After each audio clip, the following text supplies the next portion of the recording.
Trump, in a new interview, says he doesn't know if he backs due process rights. West Palm Beach, Florida. AP President Donald Trump is circumspect about his duties to uphold due process rights laid out in the Constitution, saying in a new interview that he does not know whether U.S. citizens and non-citizens alike deserve that guarantee.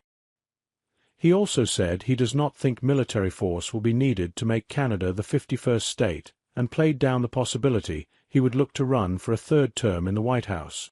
The comments in a wide-ranging, and at moments combative, interview with NBC's Meet the Press came as the Republican president's efforts to quickly enact his agenda face sharper headwinds with Americans, just as his second administration crossed the 100-day mark, according to a recent poll by the Associated Press and ORC Center for Public Affairs Research.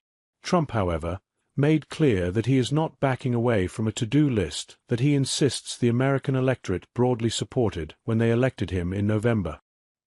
Here are some of the highlights from the interview with NBC's Kristen Welker that was taped Friday at his Mar-a-Lago property in Florida and aired Sunday. Trump doesn't commit to due process. Critics on the left have tried to make the case that Trump is chipping away at due process in the United States. Most notably, they cite the case of Kilmar Abrego Garcia, a Salvadoran man who was living in Maryland when he was mistakenly deported to El Salvador and imprisoned without communication. Trump says Abrego Garcia is part of a violent transnational gang.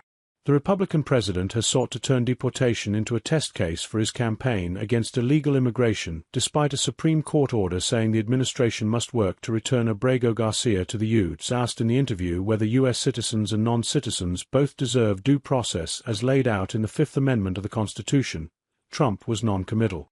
"I don't know. I'm not a lawyer. I don't know," Trump said when pressed by Welker.